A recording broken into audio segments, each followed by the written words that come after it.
Pada kesempatan kali ini kami akan membahas mengenai sejarah Sultan Abdul Hamid II. Sultan Abdul Hamid II dilahirkan pada tahun 1258 Hijriah sekitar 1842 Masehi. Ia tumbuh besar dalam istana Khilafah Utsmaniyah, Turki Utsmani, yang menjadi pusat perhatian kaum muslimin. Khilafah Utsmaniyah merupakan sandaran terbaik yang dijadikan tempat berlindung oleh kaum muslimin dari kejahatan musuh-musuh Islam ketika itu. Hari-hari berlalu, dan tibalah masanya bagi Abdul Hamid II untuk memikul tanggung jawab di saat Khilafah Turki Utsmani mendapatkan ancaman dari segala penjuru. Ia diangkat menjadi khalifah ketika Syekhul Islam di Istana Khilafah Utsmaniyah mengeluarkan fatwa bersejarah dengan melengsarkan Sultan Murad V dan mengangkat adiknya, Abdul Hamid II, sebagai khalifah kaum muslimin. Sebelum menjalankan tugas-tugas barunya sebagai khalifah, Sultan Abdul Hamid II melaksanakan sholat 2 rakaat sebagai tanda syukur di Masjid Abu Ayyub Al-Ansyari. Di masjid itu pula, ia menerima langsung dari Syekhul Islam pedang Umar Ibnul Khattab, semoga Allah meridainya, yang menjadi pedang kekhalifahan. Pawai pengangkatan khalifah dimulai dari sana, untuk kemudian berkeliling di jalan-jalan ibu kota Kesultanan Turki Utsmani, Istanbul. Bunga dan wewangian ditebarkan dari jendela-jendela rumah, untuk merayakan kehadiran Sultan yang baru. Ketika rombongan pawai sampai di dekat kuburan orang tua dan nenek moyangnya yang merupakan para pejuang heroik, Sultan turun dari kendaraannya, lalu mendoakan semoga Allah merahmati dan mengampuni mereka, sebagai wujud kesetiaan kepada mereka. Sultan Abdul Hamid II memulai pemerintahannya dengan awal indah yang menunjukkan kebanggaannya kepada Islam dan ajaran-ajarannya. Peraturan yang pertama ia keluarkan adalah undang-undang yang menjamin persamaan bagi semua orang di hadapan hukum.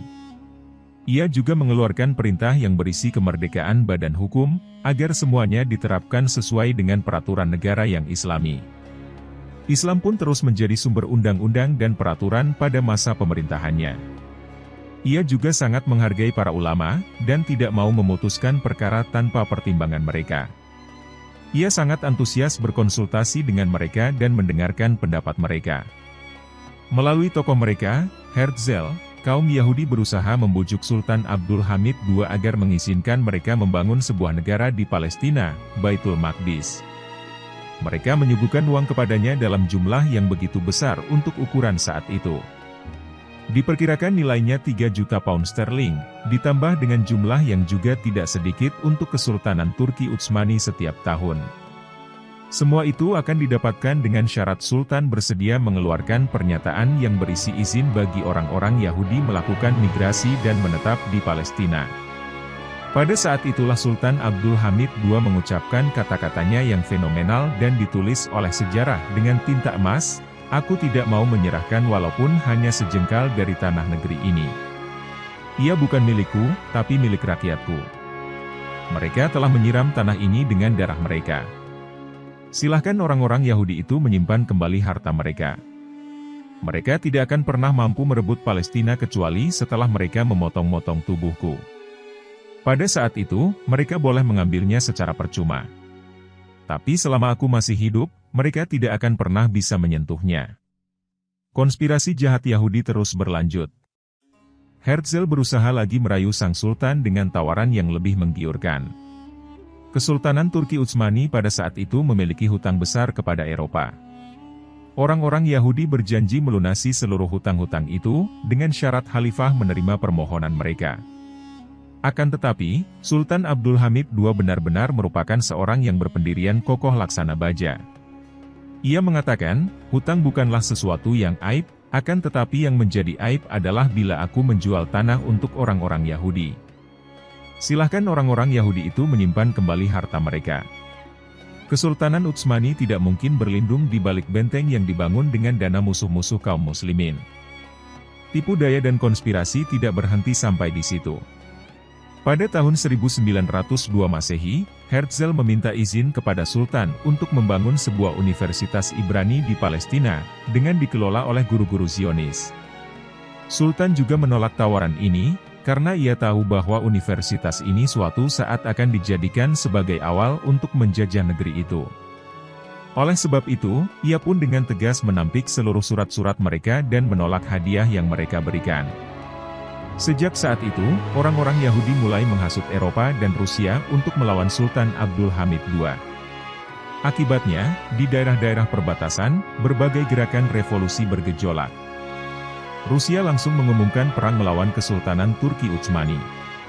Eropa pun mulai mengkhianati perjanjian-perjanjian yang telah mereka sepakati dengan Turki Utsmani, lalu mengikuti Rusia untuk memerangi Sultan Abdul Hamid II.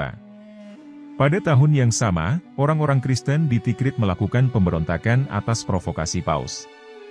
Sultan pun melawan itu semua dengan diiringi doa-doa kaum muslimin dari belakang.